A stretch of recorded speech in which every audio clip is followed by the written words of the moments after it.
Welcome back to Premiere Pro for beginners.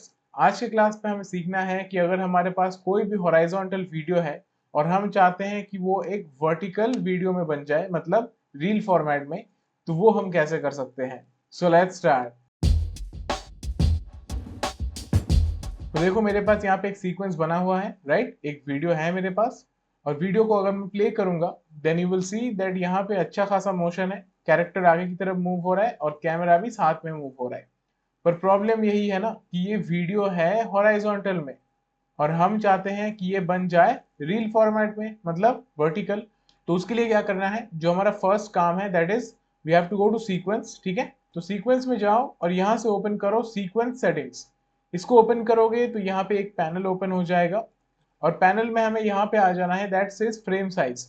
अब frame size में देखो 1280 बाई 720 है, तो हमें इसको करना है अपोजिट। तो हम क्या करेंगे, we will select this, we will make this 720 और इसको हम कर देंगे 1280। ठीक है, कर दिया तो हमारा एस्पेक्ट रेशियो भी अपोजिट हो गया। और अब इसको करो ओके। ओके करेंगे तो यहाँ पे एक वार्निंग आएगा, तो इसको करना ओके।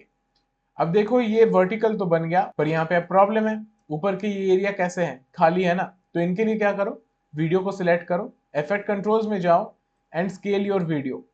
स्केल करो जब तक ये फिल ना हो जाए। ठीक है, उसके बाद स्टार्टिंग में आ जाओ और स्टार्टिंग में यहाँ पे देखो कैरेक्टर फ्रेम के अंदर ही है। अब अगर हम इसको प्ले करेंगे ना तो देखना यहाँ पे एक इश्यू आएगा। ये देखो, वर्टिकल तो ये बन गया पर देखो कैरेक्टर यहाँ पे कट हो रहा है ना। तो अब हमें इस चीज को ठीक करना है। हम चाहते हैं कि ये वर्टिकल तो रहे पर कैरेक्टर फ्रेम से बाहर ना जाए। तो उसके लिए क्या करो, बहुत सिंपल है। यहाँ आ जाओ इफेक्ट कंट्रोल्स में और पोजीशन पे एनिमेशन ऑन करो। एनिमेशन ऑन करेंगे तो की फ्रेम आ जाएगा। अब यहाँ पे देखो हल्का सा ये एज के पास है, तो मैं पोजीशन से इसको चेंज कर दूंगा इस तरीके से। ठीक है, अब हम थोड़ा थोड़ा आगे जाएंगे और जहां पे हमें लग रहा है कि दिक्कत हो सकता है वहां पे हम पोजीशन को ऐसे चेंज करते जाएंगे। जैसे ही हम इसको चेंज करेंगे यहाँ पे की फ्रेम लगता जाएगा, तो ऑटोमेटिकली क्या होगा कि ये फ्रेम से बाहर नहीं जाएगा, राइट। अब फिर से हम आगे जाते हैं। अब देखो यहाँ पे कट हो रहा है, तो let's move it again like this.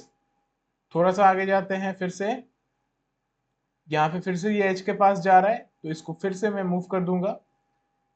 अब इसी तरीके से हमें इसको बस ठीक करते जाना है। ठीक है,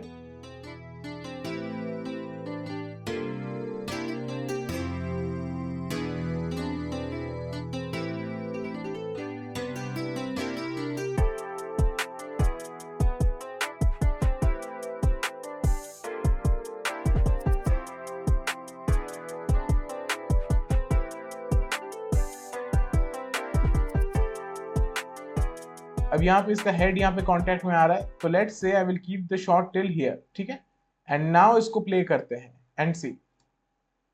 वीडियो वर्टिकल है, कैरेक्टर फ्रेम से बाहर नहीं जा रहा, कैरेक्टर एज के साथ कांटेक्ट में भी नहीं आ रहा है।